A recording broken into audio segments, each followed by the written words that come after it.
మహిమ కలుగును గాక. కూడి వచ్చిన మీ అందరికి కూడా ప్రభుని యేసుక్రీస్తు వారి యొక్క నామం పేట శుభాలు. దేవుడు మందిరంలోకి రావటానికి దేవుడు మనకిచ్చిన మరొక అవకాశాన్ని బట్టి మనమందరం కూడా దేవుని స్తుతించాలి, మనమందరం కూడా దేవుని గణపరచాలి. ఉదయకాలం దేవుడి సన్నిధిలో దేవుడిచ్చిన అవకాశాన్ని బట్టి మరి దేవుడు మనకి అందించిన గొప్ప శ్రేష్టమైన ఆ జ్ఞానం, ఆ శ్రేష్టమైన ఆశీర్వాదాలు, ఎంతో దీవెనకరమైన విషయాల్ని దేవుడు మరి ఆ ఉదయకాలము మనకు అనుగ్రహించాడు.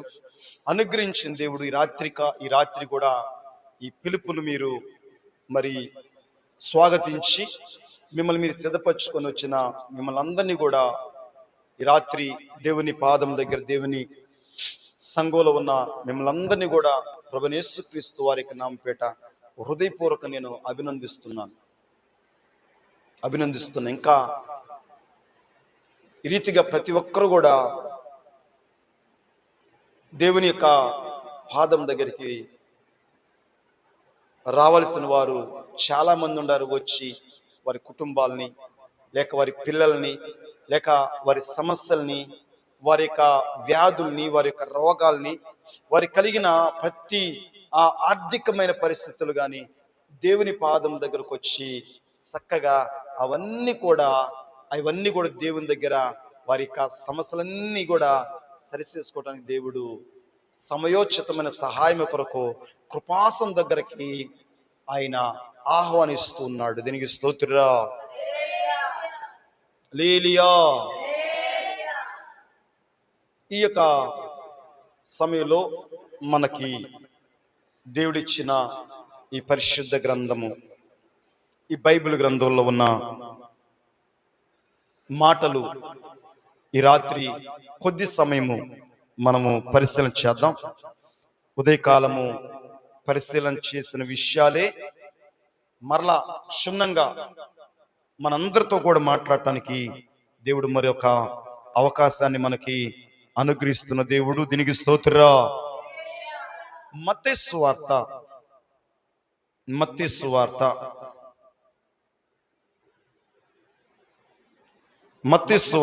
21వ అధ్యాయం. మత్తయి సువార్త 21వ అధ్యాయమును ప్రారంభపు వాక్యము నుండి వచనం నుండి చదవండి. మత్తయి సువార్త 21 మొదటి వాక్యం నుండి చదవండి. తరువాత యెరూషలేమునకు సమీపించి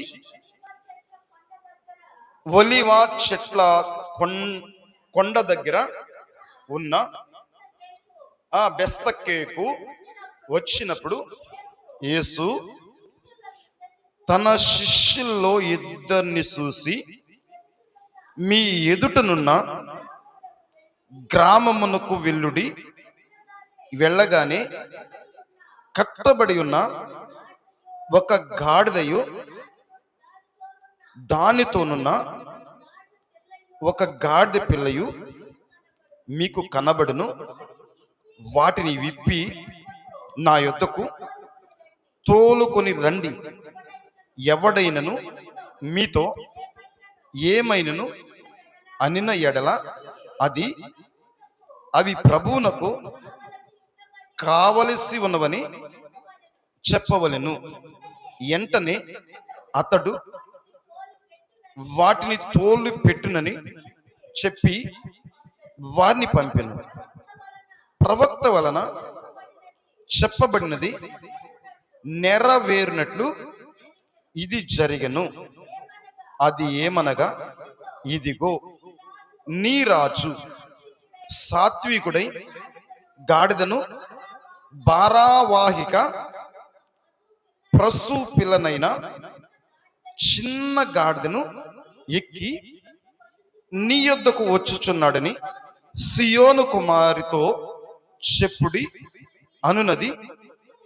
శిష్యులు వెళ్ళి యేసు తమ ఆజ్ఞాపించిన ప్రకారము చేసి ఆ గాడిదను దాని పిల్లను తోలుకొని వచ్చి ఆ బట్టలు వేయగా ఆయన కూర్చుండెను.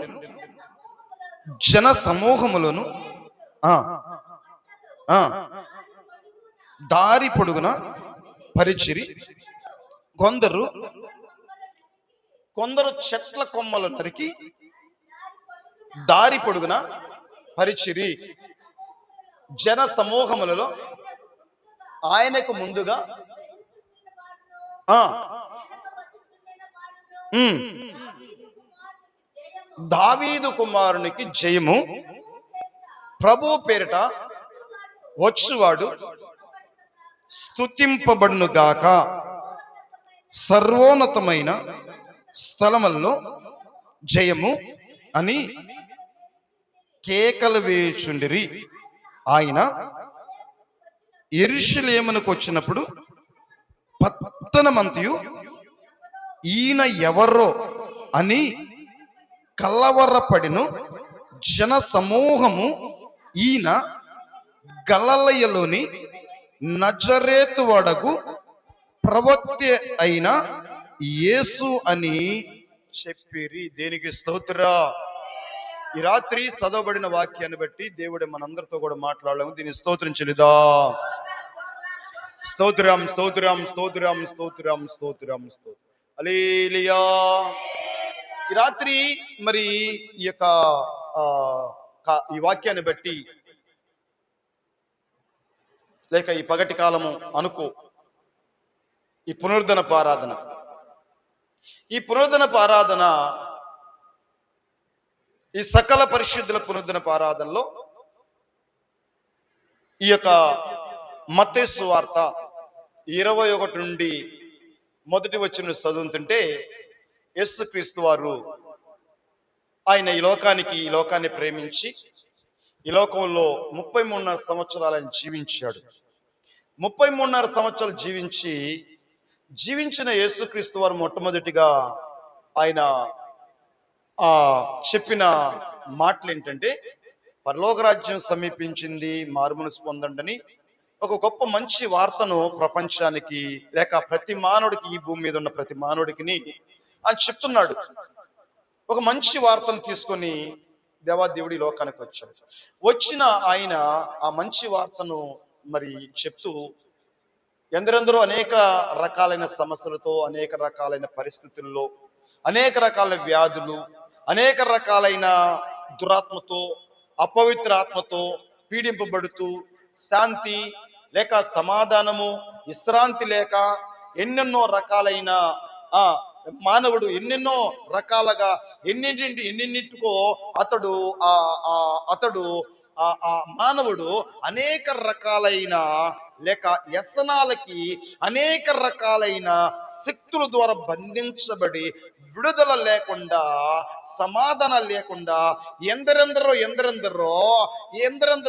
ఒక గొప్ప శాంతి సమాధానం లేకుండా జీవిస్తున్న మానవుడికి దేవాదేవుడు ప్రభువైన యేసుక్రీస్తు వారు పరలోకము నుండి ఏం తీసుకుని వచ్చాడంటే ఓ మంచి వార్తను తీసుకుని వచ్చాడంట. ఆయన ఒక మంచి వార్తను ప్రతి మానవుడికి, ప్రతి మనిషికి, ప్రతి హృదయానికి ఇవ్వాలని మంచి వార్త, ఒక శుభవార్తను తీసుకొని వచ్చి పరలోక రాజ్యం సమీపించి ఉన్నది, లేక దేవుని రాజ్యము మీ వద్దకు వచ్చి ఉన్నది. ఎందుకు మీ వద్దకు వచ్చిందంటే, దేవుడు ఎవరో తెలియకుండా సతమితం అవుతున్నారు.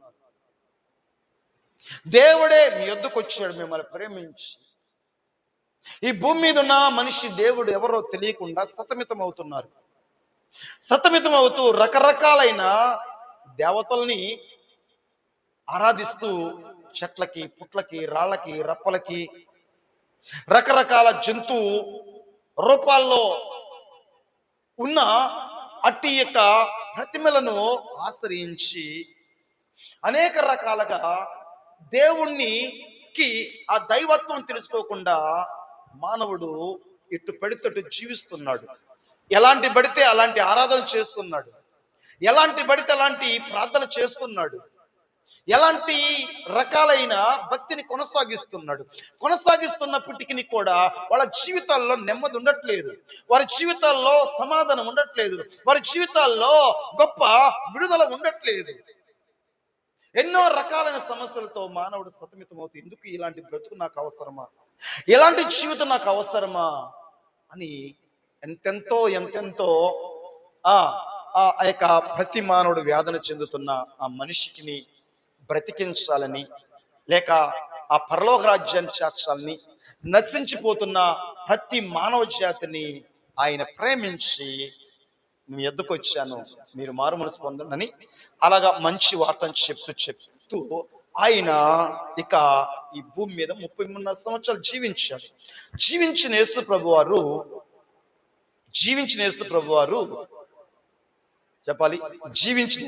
వారు అనేక సందర్భాల్లో అనేక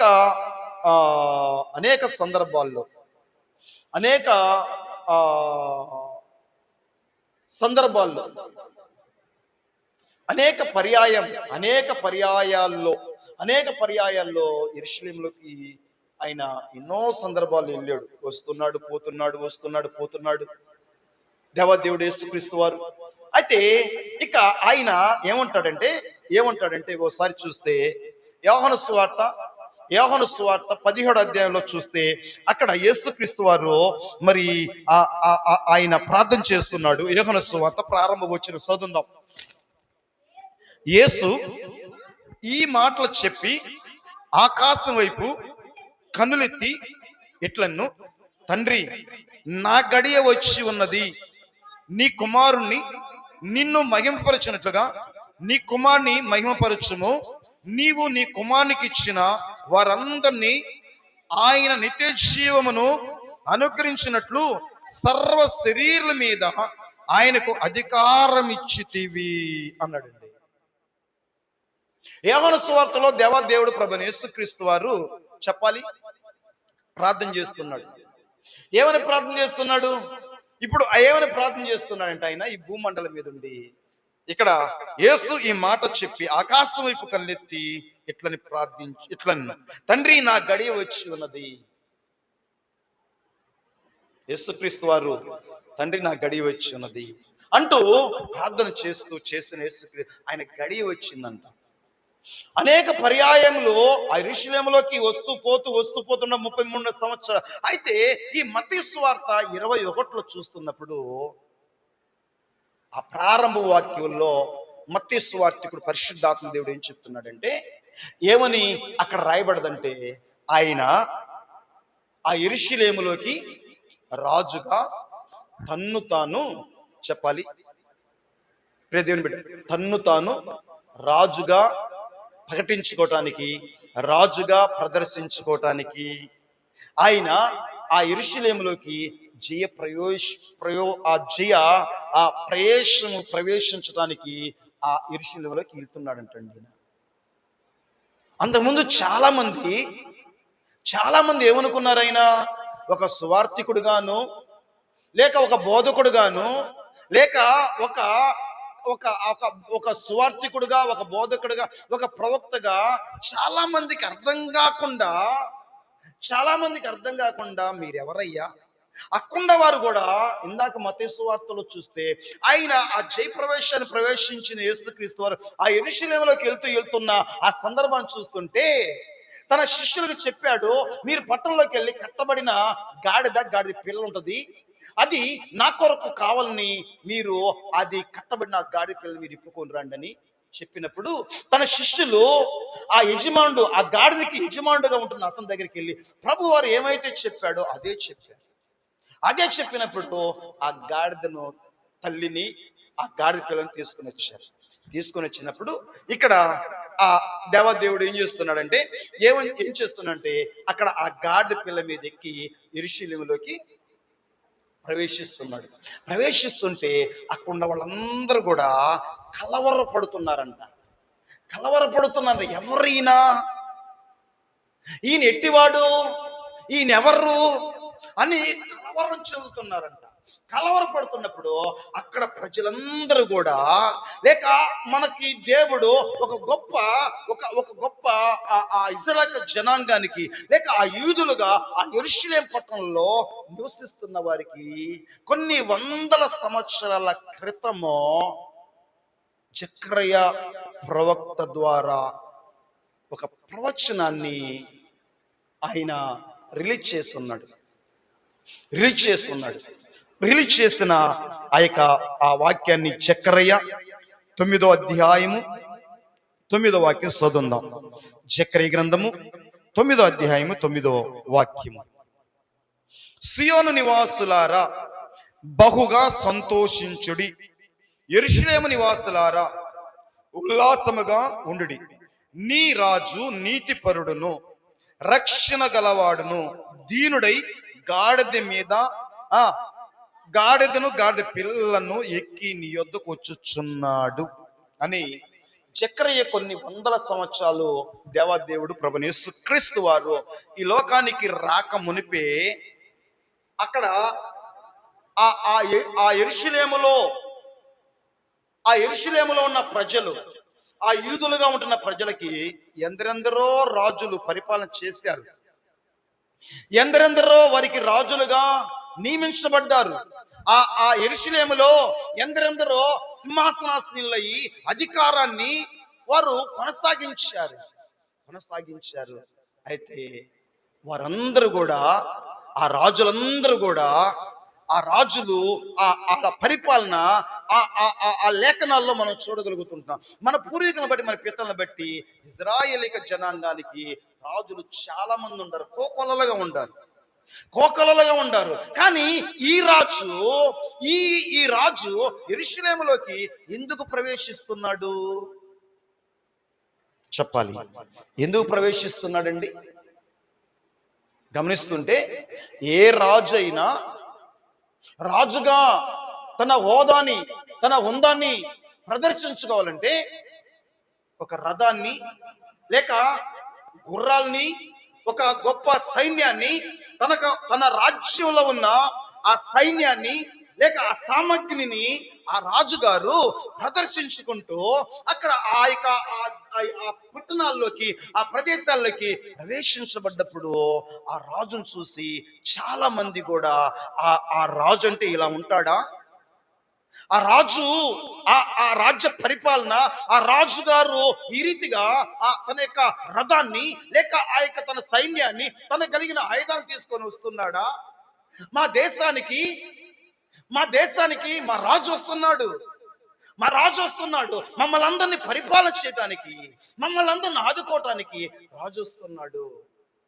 ఎలాంటి రాజు అయినా చెప్పాలి? ఎలాంటి రాజు?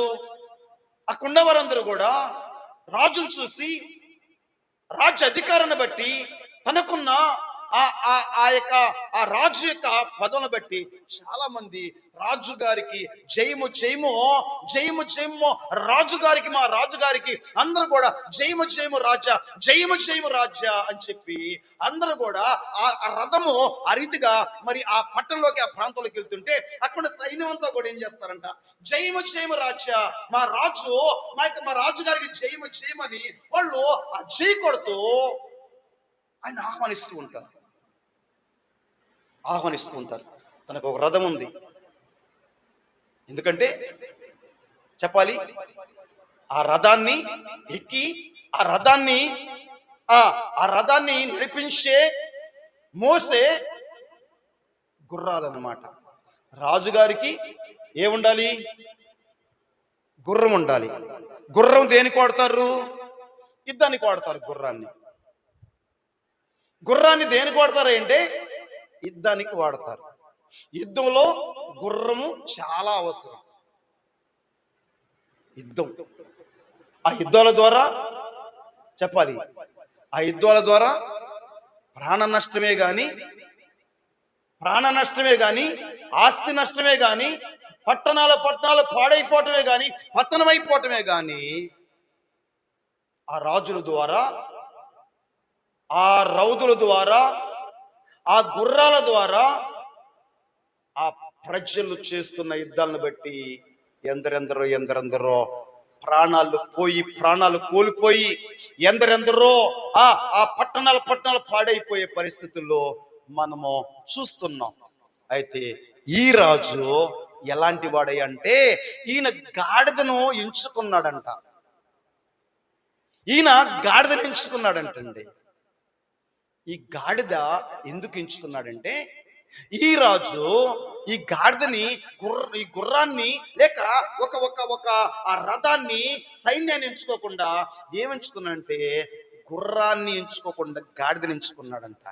గాడిదని ఎందుకు ఎంచుకున్నాడంటే ఈ గాడిద ఎంచుకున్న ఈ దేవదేవుడు చూస్తుంటే ఏమంటే సియోను నివాసులారా బహుగా సంతోషించండి, యెరూషలేము నివాసులారా ఉల్లాసముగా ఉండుడి. నీ రాజు నీతి పరుడును రక్షణ గలవాడును దీనుడై గాడిద పిల్లను ఎక్కి నీ యొద్దకొచ్చుచున్నాడు అన్నాడండి. నీ యొద్దకొచ్చుచున్నాడు.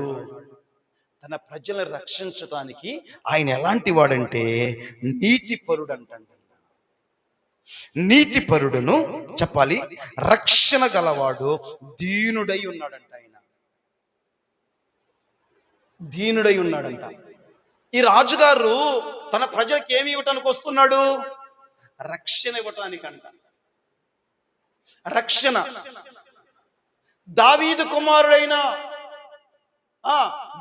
కుమారుడికి జయము ప్రభుపేట వచ్చు రాజు స్తుతించబడును గాక.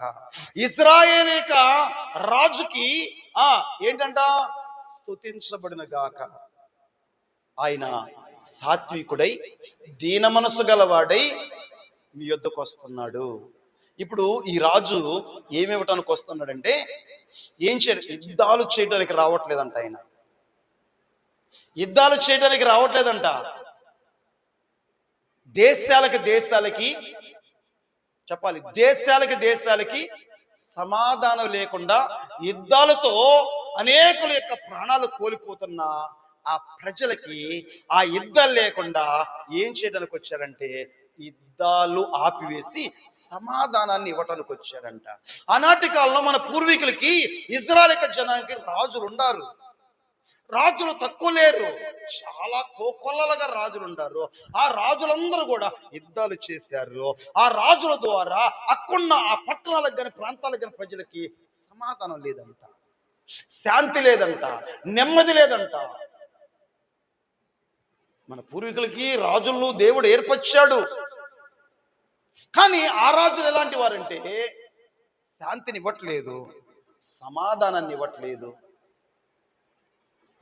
దేశాలకి లేక కుటుంబాల్లో కూడా చెప్పాలి, కుటుంబాల్లో సమాధానం లేకుండా, శాంతి లేకుండా, ఐక్యత లేకుండా ఎన్నో రకాలుగా మానవుడు శాంతి కోసం వెతుకుతున్నాడంట.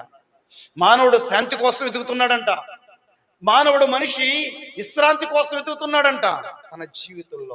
ఆ విశ్రాంతిని ఇచ్చేవాడు ఎవరు? ఆ శాంతిని ఇచ్చేవాడు ఎవరు? ఎక్కడ చూస్తున్నా యుద్ధాలు, ఎక్కడ చూస్తున్నా కరువులు, ఎక్కడ చూస్తున్నా ప్రాణ నష్టం, ఎక్కడ చూస్తున్నా స్వార్థమో నిలబడి చేస్తుంది. ఎక్కడ చూస్తున్నా స్వార్థం అన్నమాట. కానీ నీ రాజు చెప్పాలి, నీతిపరుడును రక్షణ గలవాడును దీనుడై గాడిద పిల్లను ఎక్కి నీ యొద్దకు వచ్చుచున్నాడు అని చెప్పి ఇక్కడ మనం లేఖనాల్లో చూస్తున్నాం. దేవదేవుడు ప్రభువైన యేసుక్రీస్తు వారు ఈ జయప్రవేశాన్ని ప్రవేశిస్తున్నాడంటండి. జయప్రవేశాన్ని ప్రవేశిస్తున్నాడు. గమనిస్తుంటే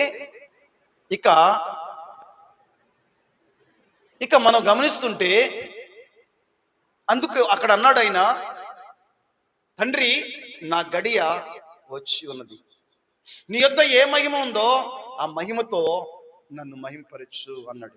ఇప్పుడు ఈయన గడియ వచ్చింది గనక, ఈయన సమయం వచ్చింది గనక ఈ లాస్ట్ వారము, ఇది మట్టలాదివారము అని మనం బైబిల్లో చూస్తున్నాం. మట్టలాదివారం. ఈ మట్టలాదివారాన్ని చూస్తున్నప్పుడు దేవాదేవుడు ఆ యెరూషలేములోకి ఆ జయప్రవేశాన్ని ప్రవేశిస్తున్నప్పుడు అక్కడ ప్రజలందరూ కూడా అక్కడ బట్టలు ఆ దారి పొడుగున బట్టలు పరుస్తున్నారు.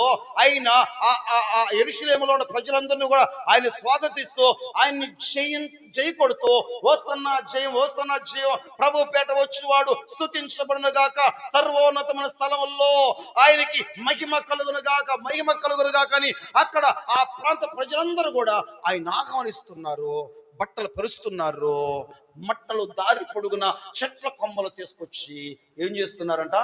పరుస్తున్నారంట. బట్టలు లేనోళ్ళు చెట్ల కొమ్మలు తీసుకొచ్చి పరుస్తూ ఉన్నారంట. ఆయన ఆ యెరూషలేములో జయప్రవేశాన్ని ప్రవేశిస్తున్నాడంట. హల్లెలూయా. గమనిస్తుంటే ఈ రీతిగా లేఖనాలు చూస్తుంటే ఈ క్రైస్తవ ప్రపంచం చూసారా, ఈ క్రైస్తవ ప్రపంచం అంతా కూడా ఈ మట్టల ఆదివారాన్ని బాగా పురస్కరించుకుంటూ బాగా సెలబ్రేట్ చేసుకుంటూ లెక్క ప్రతి సంవత్సరానికి ఒకసారి వచ్చే పండగ ఇది. సంవత్సరానికి ఒక్కసారి ఇది ఎంతో ఉత్సాహంగా సంతోషంగా జరుపుకుంటున్న పండగ ఇది. చాలా తరాల నుండి ఈ పండగ జరుగుతూ ఉంది.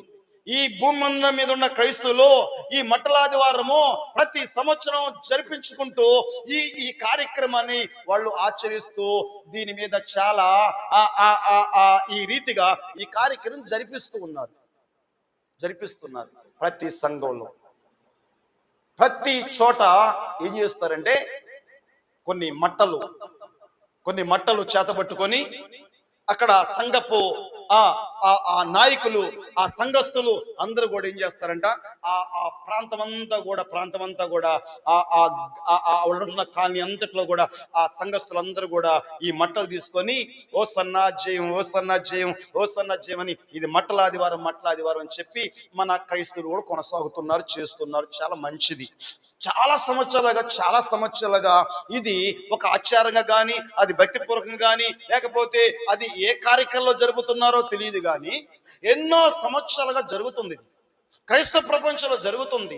ఈ లెంట్ డేస్ అని, ఈ శ్రమల దినాలని, ఈ ప్రారంభమైనగానే ఆ కార్యక్రమంతో కూడా జరిపించుకుంటూ చక్కగా వారి మందిరాల్లో ప్రార్థన పూర్వకంగా జరిపించుకొని ఈ రీతిగా ఈ మట్టలాదివారాన్ని చాలా మంది సెలబ్రేట్ చేసుకుంటూ పురస్కరించుకుంటుంటున్న పరిస్థితులు మనం చూస్తున్నాం.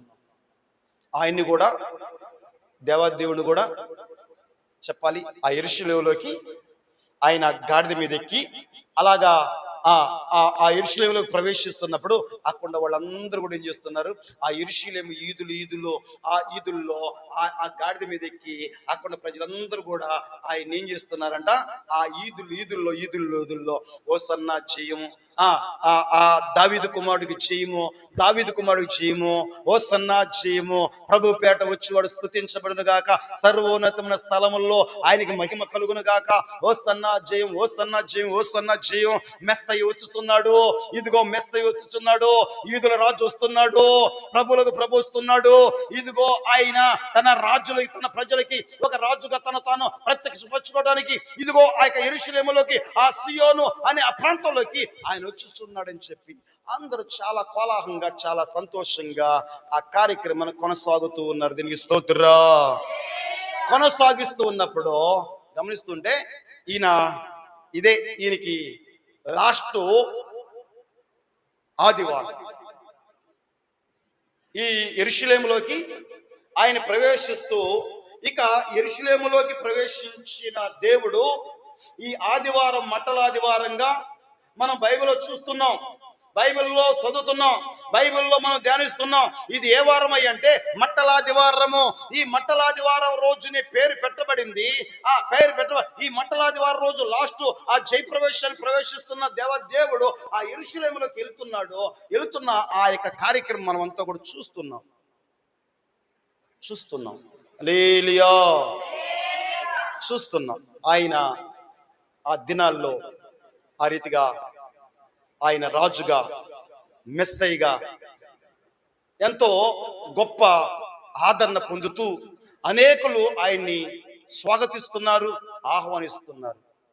ఈ రీతికి గమనిస్తుంటే ఎలా వెళ్తున్నాడు అంటే గాడిదలెక్కి వెళ్ళాడంట.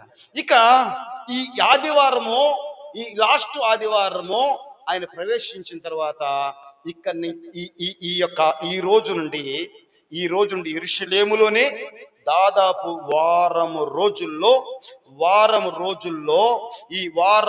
ఈ రోజు నుండి మట్టల ఆదివారం నుండి రేపు ఆదివారం వరకు ఆయన ఆ శుక్రవారం రోజు సిలువ వేయబడే అంత వరకు కూడా ఈ యెరూషలేములోనే ఉండి ఆయన చేయవలసిన పనులు చేస్తూ ఉంటాడంటండి. ఈ 33.5 సంవత్సరాలు ఆయన గొప్ప విస్తారమైన పని చేశాడు. రాత్రి పగళ్ళు ఆయన పని చేశాడు. పని చేసిన దేవుడు ఈ వారము ఈ యొక్క మట్టలాదివారం రోజున యెరూషలేములోకి, ఆ సియోన్ అనే పట్టణంలోకి ప్రవేశించిన దేవుడు ఈ వారము రోజులు ఆ యొక్క యెరూషలేము, ఆ సియోను, ఆ ప్రజలతోనే ఉండి ఓ గొప్ప ఒక ప్రశస్తమైన, ఒక ఘనకరమైన మానవ జాతికి ఈ భూమండలం మీద మానవ మనుగడను ఆయన నిలబెట్టడానికి ఆయన ఏం చేయడానికి వెళ్తున్నాడంటే, ఈ మానవ జాతిని రక్షించడానికి రక్షకుడుగా, లేక ఇశ్రాయేలు జనాంగానికి రాజుగా, మెస్సయ్యగా ఆయన ప్రదర్శించుకుంటున్న ఆ కార్యక్రమం ఈ వారమంతా కూడా ఈ భూమండలం మీద ఉన్న ప్రతి మానవుడికి ఒక పుణ్యకార్యం చేయటానికి అంటండి. పుణ్యకారం వేలాది సంవత్సరాల నుండి ఈ మెస్సయ్య కోసము ఇశ్రాయేలు జనాంగము ఎదురు చూస్తున్నట్టుగా ఆ యొక్క పరిశుద్ధ ప్రవక్తలు చెప్పినట్లుగా ఆ సమయం వచ్చేసిందంట, ఆ గడి వచ్చేసిందంట. ఇశ్రాయేలుకి రాజుగా, ఇశ్రాయేలుకి మెస్సయ్యగా ఆ గడి వచ్చేసిందంటండి. లేక ఈ భూమండలం మీద ఉన్న ప్రతి మానవుడికి గొప్ప విడుదల, ఒక గొప్ప పుణ్య కార్యము చేయటానికి, ఆ కల్వరి సిలువలో సమస్త మానవాళి కొరకు మరణించడానికి ఇక ఆ యెరూషలేములోకి ప్రవేశిస్తూ ఉన్నాడంటండి. ఇక ఆయనకి ఇది లాస్ట్ వారం. ఈ వారం మాత్రమే చెప్పాలి, ఈ వారం మాత్రమే ఆయన శరీరధారిగా ఉండబోతున్నాడు. ఈ వారం మాత్రమే, ఈ రోజు నుండి రేపు ఆదివారం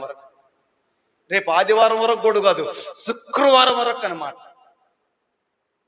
శరీరాన్ని ధరించుకొని వచ్చిన ఆయన ఈ వారం మాత్రమే ఈ భూమి మీద ఉండవు. అయితే గమనిస్తూ ఉంటే ప్రియ దేవుని సంగమా, ఇలా ఆయన రాజుగా ప్రదర్శించుకుంటున్న ఆయన ఏం కోరుకున్నాడు అంటే, గాడిద పిల్లను కోరుకున్నాడంట. పట్టణాల్లో ఉన్న పట్టణం పంపించి కట్టబడి ఉన్న గాడిద మీకు అగపడిద్ది, అది దాని కట్లు ఇప్పుకొని రండి. అక్కడున్న ఆ యజమానుడు అడిగితే, మీరు చెప్పాల్సింది నేను ఏదైతే చెప్పానో అదే మీరు చెప్పండి అని దేవదేవుడు చెప్తే, తన శిష్యులు వెళ్ళి ఆ యొక్క పట్టణంలోకి వెళ్ళి కట్టబడి ఉన్న గాడిద పిల్లను కట్లు ఇప్పుకొని తీసుకొని ప్రభు దగ్గరికి వచ్చారంట. ప్రభు దగ్గరికి రాగానే, దేవదేవుని దగ్గర రాగానే ఆయన ఆ గాడిద పిల్లను ఆయన కోరుకొని ఆ గాడిద పిల్లను ఎక్కాడంట. ఆయన ఈ సృష్టిలో, ఈ లోకాన్ని ప్రేమించి, ఈ భూమండలాన్ని ప్రేమించి మానవుడిగా, మనిషిగా వచ్చి మొట్టమొదటిగా ఏం కోరుకున్నాడయ్యా అంటే, గాడిదను కోరుకున్నాడంట. ఆయన గాడిదను కోరుకున్నాడంట. లేలియా చెప్పాలి. గుర్రాన్నో, రథాలనో, రౌదులనో కోరుకోవాల్సిన ఆయన ఏం కోరుకున్నాడంటే గాడిద. ఈ గాడిద అనేది చూస్తూ ఉన్నప్పుడు ఆ గాడిదను ఎవ్వరు ఇష్టపడరు. ఈ గాడిద ఇశ్రాయేలీల యొక్క, మన పూర్వీకులు, మన పితరుల యొక్క పరిస్థితులను బట్టి ధర్మశాస్త్రంలో మోషే ద్వారా దేవుడు చెప్పిన ఆ యొక్క ధర్మశాస్త్రాలు ఏంటంటే, వారు దేవునికి ఇచ్చే ఆ అర్పణల బట్టి, ప్రథమ ఫలాలను బట్టి, వారు కలిగిన మందలు గాని, ఆ గొర్రెల మేకలు గాని, తన కలిగిన ఆ యొక్క భూముల్లో వస్తున్న ధాన్యము గాని, ప్రతి తొలుసులు ఇస్తూ నీకు గొర్రెల మందల్లో పశువులు ఉన్నప్పుడు, అవి మేపుతున్నప్పుడు, గాడిదలు ఎవరికైనా ఉండయా? గాడిదలు ఎవరన్నా వాటిని మేపుతున్నారా? అయితే నువ్వేం చేయాలి? ఆ గాడిదను నువ్వు అది ఒక అర్పణగా ఇవ్వటానికి వీల్లేదు. అది బలికి యోగ్యత లేనిది, అది అపవిత్రమైన జంతువు. దానికి మారుగా ఏం చేయాలంటే, ఇజ్రాయెలు జనాంగమా, మీరు గాడిదలు మేపుతున్నారా? గాడిదల మందలు ఉండయ్యా? అలాంటి పరిస్థితుల్లో ప్రథమ ఫలాలుగా, తొలుసులుగా ఇవ్వాల్సిన మీరు అయితే ఏం చేయాలంటే, గాడిదకు మారుగా మీరు గొర్రె పిల్లనివ్వాలి. గాడిదకు మారుగా మీరు ఏం చేయాలి తెలుసా? గొర్రె పిల్లనివ్వాలి. గాడిదకు మారుగా గొర్రె పిల్ల గనక లేకపోతే, ఆ గాడిదను నువ్వేం చేయాలంటే, దాని మెడ ఇరిచి దాన్ని చంపేసేయాలి. అది దేవుడు ఇశ్రాయేలు జనాంగానికి ధర్మశాస్త్రాలు చెప్పాడు. కానీ దేవుని సన్నిధిని చేరుకోలేని గాడిద, దేవుని సన్నిధిలో యోగ్యత లేని గాడిద, అపవిత్రమైన గాడిద, ఇష్టపడని గాడిద. ప్రతి ఒక్కరు కూడా ఈ లోకంలో చూస్తుంటే రకరకాలుగా మాట్లాడుతూ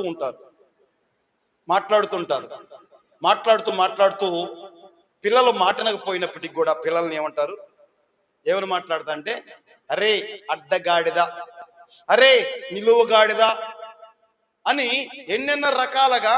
అంటే ఆ గాడిద అనగానే ఆ గాడిద ఏ విధమైనగా అది ఇలువ లేదు. ఏ మానవుడు కూడా ఇష్టపడలా. కానీ దేవుడు ఇష్టపడ్డాడంట. అయితే గమనిస్తుంటే ఈ గాడిద చేసిన పని ఏంటంటే, ఈ గాడిద తన యొక్క జీవితం అంతా కూడా బరువులు మోస్తూ ఉంటుంది. ఆ మురికి బట్టలు, ఆ ఇడిచిన బట్టలు, ఇంకా చాలా బలమైన ఆ బరువులు మోస్తూ జీవించే గాడిద. బరువులు మోస్తూ, ఆ బట్టలు మోస్తూ, దాని పని ఏంటంటే బరువులు మోసే పని ఆ గాడిద పని. అయితే ఆ గాడిదకి ఏంటంట, ఒక గొప్ప ధన్యత చిక్కిందంటండి. ఎవరు గుర్తించలేదంట, ఏ మానవుడు కూడా గుర్తించలేదంట, ఏ మనిషి కూడా గుర్తించలేదంట గాడిదని. ఏ మానవుడు కూడా కోరుకోలేదంట. కానీ దేవుడు ప్రభుని యేసుక్రీస్తు వారు ఆయన ఈ భూలోకంలో, ఈ భూమండలం మీద ఉన్నప్పుడు ఆయన గాడిదను కోరుకున్నాడంట. గాడిదను కోరుకున్నప్పుడు ఆ గాడిద పిల్ల ఏం చేసిందంటే సృష్టికర్తను ఏం చేసింది? సృష్టికర్త కలిగి ఉన్నది ఏదియో ఆయన లేకుండా కలగలేదు. నేను కలిగి ఈ లోకంలో జీవిస్తున్నాను కనుక, ఆయన ద్వారా నేను జీవిస్తున్నాను, ఆయన ద్వారా నేను బతుకుతున్నాను కనుక, అయితే ఈ గాడిద అలాగా గ్రహించి సృష్టికర్తకు లోబడిందంట. సృష్టికర్తకు వ్యతిరేకంగా గాని, లేక ఆ సృష్టికర్తకు విరోధంగా గాని అది చేయలేదంట. గాని ఆ గాడిద సృష్టికర్తను గుర్తించిందంటండి. ఎవరైనా అక్కడ వాళ్ళందరూ ఇశ్రాయేలుకు రాజు అనుకుంటే, ఈ గాడిద ఏమని భావించిందంటే, ఆ కట్లు ఇప్పుతున్నప్పటికీ కూడా నాకు ఒక ఘనతనివ్వబోతున్నాడు, నాకు ఒక ఇలువనివ్వబోతున్నాడు. ఈ సమాజంలో ఎవరు నాకు ఇలువనివ్వలేదు, ఎవరు నాకు ఘనతనివ్వలేదు కనుక నా దేవుడు, నా ప్రభువు నాకు ఒక ఘనతనిస్తున్నాడు. అక్కడున్న మనుషుల్ని, అక్కడున్న రథాల్ని, అక్కడున్న రౌతుల్ని, అక్కడున్న గుర్రాల్ని ఆయన కోరుకోలేదు. అందరు రాజులు, ఈ భూలోకాన్ని పరిపాలన చేసిన రాజులందరూ కూడా గుర్రాల్ని, రౌతులను కోరుకున్నారు. కానీ ఈయనైతే నన్ను కోరుకున్నాడు. నన్ను కోరుకున్నాడు. నాకు ఒక ధన్యతను, నాకు ఒక ఇలువనివ్వటానికి, నన్ను గౌరవించడానికి, నన్ను రక్షించడానికి, నన్ను విమోచించడానికి, నా స్థితిగతులు మార్చడానికి నన్ను కోరుకున్నాడు ఆయన అని ఆ గాడిద తన మనసుతో, తన ప్రాణంతో చెప్పుకుంటూ ఆ సృష్టికర్త దగ్గరకు వచ్చి అలా సరెండర్ అయిందంటండి, అలా సమర్పించుకుందంటండి. సమర్పించుకోగానే ఆయన ఏం చేస్తున్నాడంట, ఆ గాడిదనెక్కి ఆ ఋషులలో ప్రవేశించాడు. ఇప్పుడు గమనిస్తుంటే దేవుడు సృష్టినంతటిని కూడా, విశ్వాన్నంతటిని కూడా ఆయన చేశాడంట. చేసినప్పుడు బైబిల్ గ్రంథంలో భక్తుల గురించి చూస్తుంటే ఉదయకాలం చెప్పినట్లుగానే, ఉదయకాలం మాట్లాడినట్లుగానే యోనా అనబడిన ఒక భక్తుడిని దేవుడు ఒక ప్రవక్తగా, ఒక దేవుని పనివాడుగా ఆయన నియమించి ఆయనకి పని చెప్పాడు. ఈ యోనాకి దేవుడు ఒక పని చెప్పాడు. నీవు ఎక్కడికి వెళ్ళాలంట? నినివే పట్టణానికి వెళ్ళాలి. నినివే పట్టణంలో ఉన్న ప్రజలకి నువ్వు, ఇదిగో ఈ నినివే పట్టణంలో ఉన్న ప్రజలందరూ కూడా దేవుని దృష్టికి అపవిత్రులుగా, ఒక ఉగ్రత కింద ఉంటారు గనక వారందరూ కూడా దేవుని వైపు తిరగాలని ఒక మంచి వార్తను చెప్పమంటే, అతను ఒక స్వార్థపూరితంగా ఏం చేశాడంటే ఆ నినివే పట్టణానికి వెళ్లకుండా తర్షీషు వాడలెక్కగానే అతను ఆ వ్యతిరేకతను బట్టి దేవుని సన్నిధిలో నిలబడకుండా, దేవుని సన్నిధిని పరిగెత్తుతూ ఆ తర్షీషు ఓడలెక్కి ఆ వాడలో ఉండగానే ఆ వాడ అతలకుతలమైపోతుందంట. ఆ వాడ చాలా బద్దలైపోయే పరిస్థితి. అక్కడ చూస్తుంటే ఆ సముద్రంలోనే దేవుడు తుఫాను పుట్టించాడంట. తుఫాన్ రాగానే ఆ ఓడలో ఎక్కిన వారందరూ కూడా కలవరపడిపోతున్నారంట, ఆందోళన చెందుతున్నారంట.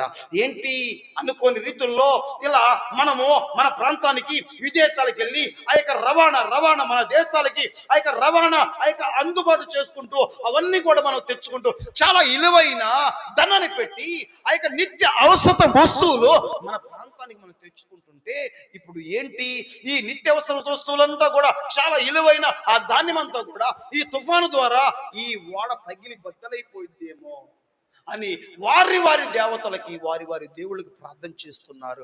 అయినప్పటికీ కూడా అది నిమ్మలపరచబడలేదు. అలాంటప్పుడు ఇందువల్ల మన దేవుళ్ళు దేవతలకి ప్రార్థన చేసినప్పటికీ కూడా ఇప్పుడు మన మన ప్రాణాలు కాపాడే వాళ్ళు ఎవరి ద్వారా ఈ కీడు వచ్చిందని చెప్పి అక్కడ వాళ్ళందరూ కూడా చీట్లేశారంట. మనోడు చక్కగా ఏం చేస్తున్నాడు?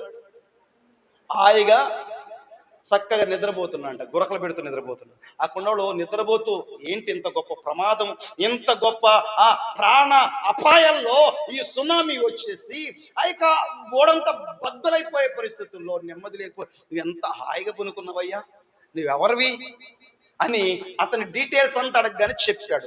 చెప్పిన తర్వాత సరే వాళ్ళు చీట్లు వేసిన తర్వాత ఆ కీడు ఎవరిదో ఈయన బట్టి వచ్చేసింది అని అక్కడ రాసినప్పుడు ఆయన చెప్పాడు, మీరందరూ బతికుండాలంటే, మీరందరూ క్షేమంగా ఉండాలంటే, మీ నిత్యావసర వస్తువులు హాయిగా మీ ప్రాంతాలు తీసుకెళ్ళాలంటే, మీ పిల్లలు, మీ యొక్క భార్యలో అందరూ క్షేమంగా ఉండాలంటే మొదట ఈ కీడు, ఈ తుఫాన్ ఆగిపోవాలంటే ముందు నన్ను తీసి సముద్రంలో పడేయండి అన్నాడు.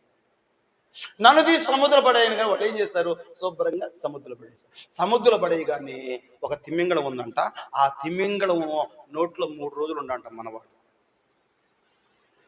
యోనా 3 రోజులు ఉంటాడు. గమనిస్తుంటే తిమింగళం నోట్లో పడిన ఏ మానవుడైనా కూడా బ్రతుకుతాడా? బ్రతకడానికి ఛాన్స్ ఏమైనా ఉందా? లేదు. కానీ చెప్పాలి అతను బతికున్నాడంటే దేవుని కృప అనుగ్రహించబడింది. అతనికి దేవుని కృప అనుగ్రహించబడింది కనుక అతను బ్రతికుండగానే ఆ తిమింగళానికి ఆయన ఆజ్ఞాపించాడంట, నీ నోటిలో ఉన్న ఆ యోనాన్ని బయట పడేయనగానే అది ఆ తిమింగళం ఏం చేసి కక్కి ఎక్కడో సముద్రంలో ఉన్న ఆ తిమింగళం బయట భూమి మీద పడేసిందంట. దేవుడు ఆ తిమింగళానికి ఆజ్ఞాపించాడంట. చూడండి ఆ మాటను కూడా త్వరగా చూద్దాం. యోనా గ్రంథము ఎక్కడ? యోనా గ్రంథం 3వ అధ్యాయం అనుకుంటాను. యోనా గ్రంథము చదవమ్మా, చదవండి. యోనా గ్రంథము 2వ అధ్యాయం 10వ వాక్యం అనుకుంటాను. యోనా గ్రంథము అంతలో ఆ, ఆజ్ఞ ఇవ్వగా అది యోనాను నేల మీద కక్కివేశాను. ఇప్పుడు ఏం జరిగింది ఇక్కడ? అంతలో యెహోవా మత్స్యమునకు ఆజ్ఞ ఇవ్వగా, ఆ ఆజ్ఞాపించగా సముద్రంలో ఉన్న తిమింగళం మత్స్యములకు ఆజ్ఞ ఇచ్చారంట. అతన్ని మీ ఏ హాని చేయకూడదు, అతనికి ఏ ప్రాణ నష్టం చేయకూడదు. నువ్వు ఎంత ఆకలితో ఉన్నప్పటికీ కూడా తను నువ్వేంచాలి, నీవు ఆ నీవు నీలోనే ఆ వ్యక్తిని యోనానించాలి, భద్రంగా కాపాడు, భద్రంగా ఉంచాలి. ఇది ఒక గొప్ప ప్రవచనాత్మకమైన విషయం అండి. ఈ విషయాన్ని మన ప్రభువైన యేసుక్రీస్తు వారికి కూడా కొన్ని సాదృశ్యాలు బట్టి కూడా ఈ యొక్క యోనా అనే విషయాలు మనం చూస్తాం. కానీ దాని జోలికి మనం ఇప్పుడు వెళ్ళొద్దు. ఇలా ఏలియా కూడా మనం చూస్తున్నప్పుడు ఏలియా మొదటి రాజుల గ్రంథాన్ని క్షుణ్ణంగా పరిశీలన చేద్దాం. రాజుల గ్రంథము మొదటి రాజుల గ్రంథము 17వ వాక్యము. మొదటి రాజుల గ్రంథం 17వ వాక్యము 2వ వాక్యం. పిమ్మట యెహోవా వాక్కు అతనికి ప్రత్యక్షమై, నీవు ఇచ్చట నుండి తూర్పునకు పోయి యోర్దానుకు ఎదురుగానున్న కేరీతు దగ్గరకు, కేరీతు వాగు దగ్గర దాగి ఉండుము. ఆ వాగు నీరు నీవు తాగుదు. అచ్చటికి నీకు ఆహారం తెచ్చినట్లు నేను కాకోలమునకు ఆజ్ఞాపించి తిని అని అతనికి తెలియచేయగా. చూడండి, ఇక్కడ ఏలియా అని ఒక గొప్ప దైవజనుడు లేక ఒక ప్రవక్తగా ఉన్నాడంటండి. అయితే దేవుని పని నిమిత్తము ఇతన్ని దేవుడు నియమించుకొని అక్కడ ఇతరక ప్రజలందరూ కూడా మార్గం తప్పి ఇష్టానుసారంగా వారు నచ్చినట్లుగా ఆ దేవుని విడిచిపెట్టి వ్యర్థమైన దేవతలను వారు ఆరాధిస్తున్నప్పుడు ఏలియా అనబడిన ఒక దైవజనుడిని తన ప్రజల్ని కాపాడుకోవటానికి, తన ప్రజల్ని రక్షించుకోవటానికి, ఆ ప్రజల్ని ఆ యొక్క దేవాదేవుడు గొప్ప ఆశీర్వాదకరంగా మార్చడానికి వారిని ఆకలితో దప్పికతో వారిని హతనం చేయకుండా, నాశనం చేయకుండా దేవుడు ప్రేమించి తన ప్రవక్తలు పంపించబడ్డప్పుడు వెళ్ళాడు. ఆ ప్రాంతంలో ఉన్నప్పుడు ఆ యొక్క యోర్దానుకు తూర్పున కేరీతు వాగుంది, అక్కడ నీరుండి అక్కడ నువ్వు నీరు తాగుతూ ఏం చేయాలి? అక్కడ దేవుడి సన్నిధిలో నిలబడి దేవుడి సన్నిధిలో దేవుడు ఏదైతే చెప్పమన్నాడో చెప్పేస్తాడు కనుక ఆకాశానికి ఆజ్ఞాపించాడు. 3.5 సంవత్సరాలు వర్షం పడకూడదని చెప్పాడు. అయితే ఇప్పుడు వర్షం లేదు, ఆ ప్రాంతంలో నీరు లేదు, భూమి అంతా కూడా నెరవేర్చబడింది. అయితే ఇప్పుడు ఇతను తాగటానికి నీరు కావాలి, ఇతడు బ్రతకటానికి ఆహారం కావాలి. అయితే ఏం చేశాడ? ఆ కేరీతు వాగు దగ్గరికి వెళ్ళి, నీవు నీరు తాగుతా ఉండు, నేను కాకోలములకు ఆజ్ఞ ఇస్తాను, వాటి ద్వారా నువ్వు పోషించబడతావని చెప్పి దేవుడు కాకులకి దేవుడు ఆజ్ఞాపించాడంటండి. కాకులకి దేవుడు ఆ తిమింగళానికి ఎలా ఆజ్ఞాపించాడో కాకులకి ఆజ్ఞాపించాడంట. అయితే కాకులు కూడా ఎలాంటి అంట? కాకులు, ఆ పక్షులు, ఆ జీవరాశుల పక్షి జాతుల కల్లా కాకి కూడా చాలా అపవిత్రమైనది, చాలా నీచమైనది. ఎవరు ఇష్టపడరు, ఎవరు దాన్ని సాకరు, ఎవరు ప్రేమించరు, ఎవరు కూడా దానికి ఆహారం పెట్టరు. ఎక్కడ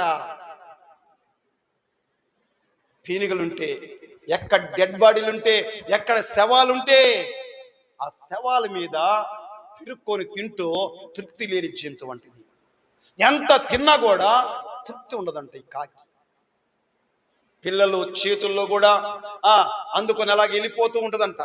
అలాంటి కాకి దేవుడు ఆజ్ఞాపించాడంట. దీనికి స్తోత్రం, హల్లెలూయా, హల్లెలూయా. అలాంటి కాకులకు, అలాంటి తిమింగళాలకి, అలాంటి ఆ యొక్క జంతువులకి, ఆ మూగ జీవులకి, ఆ నోరు లేని ఆ జీవులకి ఆజ్ఞాపించబడ్డప్పుడు అవి ఆ సృష్టికర్తకు లోబడుతున్నాయి అంటుంది. ఆ సృష్టికర్త ఏదైతే ఆజ్ఞాపిస్తాడో అవి లోబడుతున్నాయి అంట.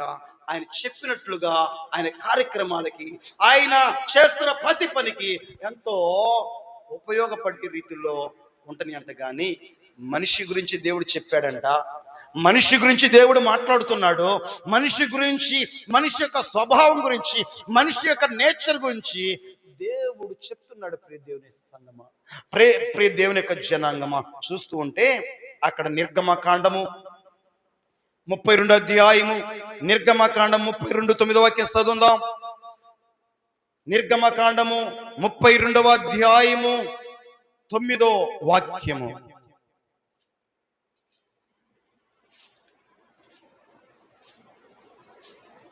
32:9 వాక్యం. మరియు యెహోవా ఇట్లా నేను ఈ ప్రజలు చూసి ఉన్నాను, ఇదిగో వారు లోబడని నల్లని ప్రజలు. ఇదిగో ఈ భూమండలం మీద ఈ ప్రజలు చూసి ఉన్నాను, వారు ఎంత చెప్పినా, ఎన్ని అద్భుతాలు చేసినా, ఎన్ని రకాలుగా ఆ యొక్క వారి పక్షి నిలబడ్డా వారు తిరుగుబాటు చేసేవాళ్ళే, వాళ్ళు వ్యతిరేకంగా ఉండేవాళ్ళే, వారు లోబడరు, లోబడని ప్రజలై ఉన్నారు. దీనికి స్తోత్రా. వారు ఎవరై అంటే లోబడని ప్రజలై ఉన్నారు. 33 అధ్యాయం 3వ వాక్యం చదువుదాం. 33 3వ వాక్యం. మీరు లోబడనొల్లని ప్రజలు గనక నేను మీతో కూడా రాను, త్రోవలో మిమ్మును సంహరించదను అని మోషేతో చెప్పెను. ఏమన్నాడు? 4వ వాక్యం కూడా. ప్రజలు ఆ దుర్వార్తను విని దుఃఖించిరి, ఎవ్వడను ఆభరణములను ధరించుకొనలేదు. ఆ ప్రజలు చదువు, అలాగ చదువు. కాగా యెహోవా మోషేతో ఇట్లను, నీవు ఇశ్రాయేలుతో మీరు లోబడని ప్రజలు ఒక్క క్షణం మాత్రము నేను మీ నడుమునకు వచ్చి తినా మిమ్మును నిర్మూలము చేసి కనుక మిమ్మును ఏమీ చేయవలెనో నాకు అర్థం కావట్లా. దేవుడు అంటాడు, ఇప్పుడు ఏం చేయాలి నాకు అర్థం కావట్లా. ఏలియా, నేను వచ్చానా మీ మధ్యలోకి? తెలియట్లా, ఏం చేయాలో అర్థం కావట్లా. ఎందుకంటే మీరు లోబడరు, మీరు చెప్పాలి లోబడని ప్రజలై ఉన్నారు అని చెప్తూ ఈయన రీతిగా మాట్లాడుతున్న దేవుడు 32:7వ వాక్యం చదువుదాం. 32:7వ వాక్యము. కాగా మోషేతో ఇట్లను, దిగి వెళ్ళము, ఐగుప్తు దేశం నుండి నీవు రప్పించిన ఈ ప్రజలు చెడిపోయిరి, నేను వారికి నియమించిన త్రోవ నుండి త్వరగా తొలగిపోయి తమ కొరకు పోత పోసిన దూడను చేసుకుని దానికి సాగిలపడి బలర్పించిరి. ఓ ఇశ్రాయేలు, ఐగుప్తు నుండి నిన్ను రప్పించి నీ దేవుడైన చదవమ్మా, నీ దేవుడు ఇదే అని చెప్పు. ఇక్కడ దేవుడు చెప్తున్నాడు. ఇదంతా మనం చాలా చరిత్రది. ఇప్పటికే చాలా సమయం దేవుడు మనతో మాట్లాడుతున్నాడు. దేవుడు మరి ఇజ్రాయేలు జనాంగము ఐగుప్తు దేశంలో 430 సంవత్సరాలు ఆ ఫరో కింద చాలా బానిసత్వంలో ఉండి చాలా నలిగిపోతున్నారు. వారికి విశ్రాంతి, శాంతి, సమాధానం లేని పరిస్థితుల్లో వారు ప్రార్థన చేశాడు. ఆ ప్రార్థన దేవుని దగ్గరికి వెళ్ళింది. దేవుడు మరి మోషే అహరోనుని దేవుని సేవకులను పంపించాడు. ఆ ఐగుప్తు దేశంలో దేవుడు ఆ ఫరో ఎదుట ఎన్నో గొప్ప అద్భుతాలు చేశాడు, ఎన్నో మహత్కాలు చేసి ఎర్ర సముద్రాన్ని పాయలు చేశాడు. ఆ ఐగుప్తు దేశంలో 10 అద్భుతాలు చేశాడు. ఎర్ర సముద్రాన్ని పాయలు చేశాడు, మారాన మధురంగా మార్చాడు. వారు ఆకలి కొనినప్పుడు ఆకాశం నుండి మన్నాను కురిపించాడు. వారు ఇంకా మాంస ప్రేక్ష కలిగినప్పుడు సముద్రం మీద ఎలుబడి చేస్తున్న పూరేళ్ళు ఇచ్చాడు. వారు దాహం కలిగినప్పుడు బండలు చీల్చాడు, దాహం ఇచ్చాడు.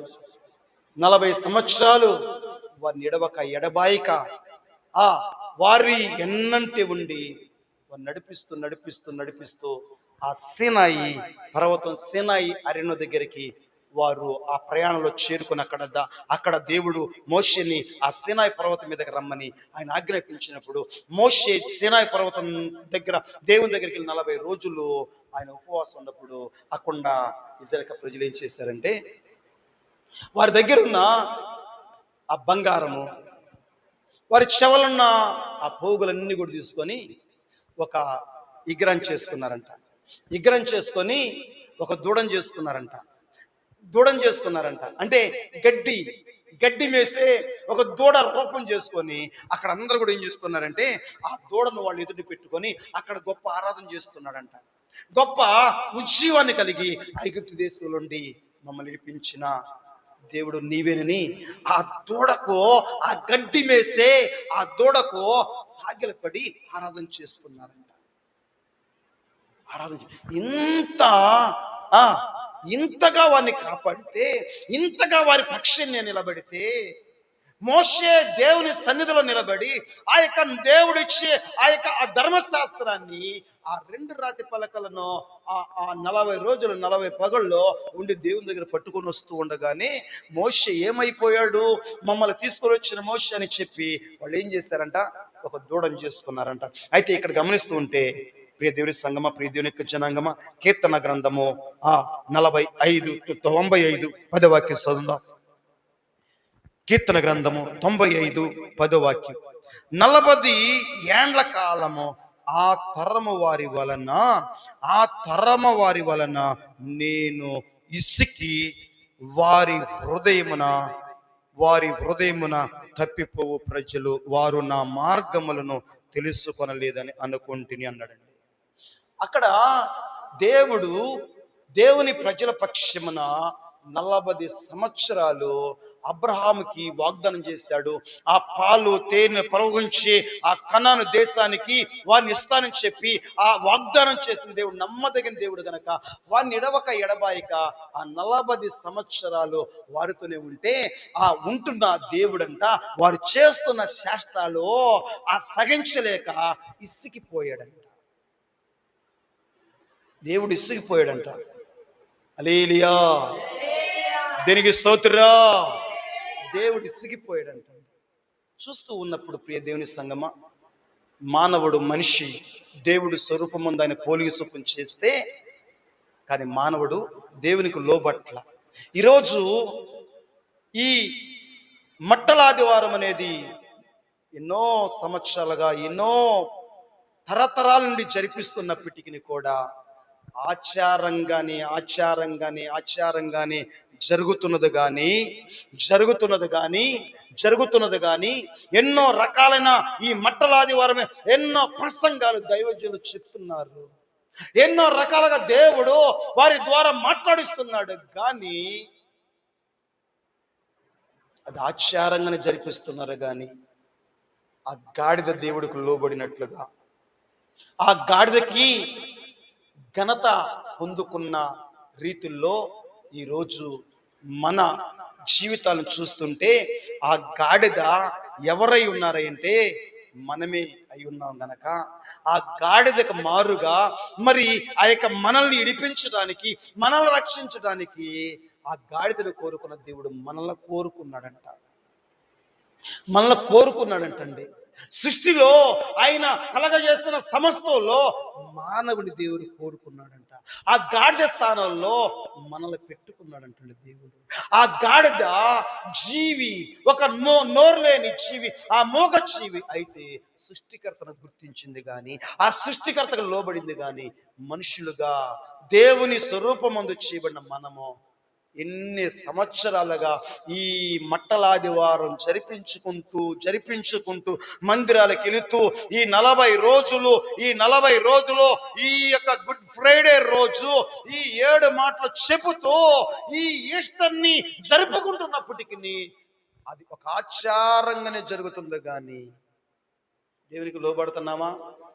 లోబడే జీవితము నీలో దేవుడు చూస్తున్నాడు. ఆ నోరు లేని గాడిద దేవునికి లోబడిందంట. ఎన్నో సంవత్సరాలుగా ఈ మట్టలాదివారం అని ఎంతో గొప్పగా జరిపించుకుంటాను నీవు నేను కూడా. ఆ యేసయ్య ఆ గాడిదను ఆ గాడిద యేసయ్యని మోసిందంట. ఈ రోజైన ప్రభువా నేను మోస్తాను ప్రభువా, నీ సిలువను నేను మోస్తానయ్యా, నీ స్వార్థ నేను మోస్తాను ప్రభువా, నీ యొక్క పనులు నేను మోస్తాను ప్రభువా. అవేవో నాకు అనుగ్రహించయ్యా, అవేవో నాకు తెలియపచ్చు ప్రభువా. ఆ నోరు లేని గాడిద నిన్ను మోసి ఆ ఘనతను పొందుకుంది ప్రభువా. ఎన్నో సంవత్సరాలుగా ఈ మట్టలాదివారం అని మేమందరం కూడా చేసుకుంటున్నాం, కానీ ఏ రోజైనా ఆ గాడిద నిన్ను మోసినట్లుగా ఎప్పుడైనా నేను నిన్ను మొయ్యగలుగుతున్నానా? నీ యొక్క శిలువను మొయ్యగలుగుతున్నానా? నీ స్వార్థం నేను మొయ్యగలుగుతున్నానా? నీ స్వార్థ సేవను నేను చేయగలుగుతున్నానా? ప్రతి ఒక్కళ్ళు కూడా సంవత్సరానికి ఒకసారి వచ్చిందని చెప్పి సంవత్సరానికి ఒకసారి జరుపుకున్నాం. చాలా అద్భుతమైన విషయము, చాలా ఘనకరమైన విషయము. ఇదిగో సియోను నివాసులారా, ఇదిగో నీ రాజు నీతిపరుడు ఆయన సాత్వికుడై నీ ఎద్దుకు వచ్చుచున్నాడు, సంతోషంగా ఉండండి, ఉత్సాహంగా ఉండండి చాలా చెప్పుకుంటున్నారు. చాలా గ్రామాల్లో ఈ మట్టలు పట్టుకొని ఇది మనం తిరుగుతూ ఆ ప్రదర్శన చూపిస్తున్నా. ఓకే, మంచిదే, చేయటం మంచిదే. అక్కడున్న ఆ కార్యక్రమాన్ని బట్టి మన ప్రభు గురించి చెప్తున్నావు. అయితే అది ఆచారంగా తీసుకున్నావా, సాంప్రదాయంగా తీసుకున్నావా? ప్రియ దేవుని బిడ్డ, ఈరోజు ఆ గాడిద ఎంత గొప్ప ధన్యతను పొందుకుందో.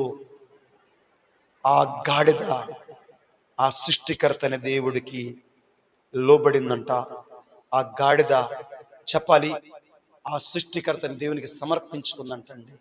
సమర్పించుకొని ఆయన మోయటానికి సిద్ధముగా ఆ గాడిద తన్ను తాను అప్పగించుకుందంట. ఈరోజు నిన్ను నన్ను రక్షించడానికి, నిన్ను నన్ను విమోచించడానికి ఆ పరలోక రాజ్యాన్ని విడిచి నీ కొరకు నా కొరకు ఈ లోకములో ఆ కలవరిశిలో నువ్వు ఎక్కనై ఉన్న దేవుడు, ఆ కలవరిశిలో నీ కొరకు నా కొరకు ప్రాణం పెట్టనైన దేవుడు, నిన్ను నన్ను రక్షించడానికి ఆయన శరీరధారిగా వచ్చి ఆయన సిలువలో నీ కొరకు తన ప్రాణం పెట్టే దేవుణ్ణి గుర్తిస్తున్నావా? ఆయన చేసిన త్యాగాన్ని గమనిస్తున్నావా? ఆయన చేసిన ఆ మరణ, ఆ త్యాగాన్ని ఏ రోజు నీ జీవితంలో తలంచుతున్నావా? సంవత్సరం వెంబడి సంవత్సరం మట్లాదివారం వచ్చిందని ఇదేదో ఆచారంగా జరుపుకుంటున్నావు, కానీ ఆ రక్షణ నీ హృదయంలో దేవుడు ఇవ్వాలని ఆయన మన కొరకు వచ్చాడుగా. ఆ రక్షణ నీ జీవితంలో, నీ హృదయంలో సంపూర్ణంగా పొందుకునే ఆ జీవితం నీకుందా ప్రియ దేవుని బిడ్డ? ఈ రాత్రి దేవుని సన్నిధిలో ఉంటున్న మనందరితో కూడా దేవుడు మాట్లాడుతున్నాడు తల్లి, మనందరితో దేవుడు మాట్లాడుతున్నాడు ప్రియ దేవుని సంగమా. ఈ రాత్రి లేక ఈ పగటి కాలము, ఈ మట్లాదివారం అనే ఈ ఆరాధనలో చూస్తుంటే మనం చేయాల్సిన పని ఆ గాడి చేసేసిందంట. మనం చేయలేని, మానవుడు చేయలేని పని గాడి చేసిందంట. చెప్పాలి, మట్లాదివారంలో ఏం చేసింది గాడిద? మట్టలాదివారం రోజున గాడిద చేసిన పని ఏంటి?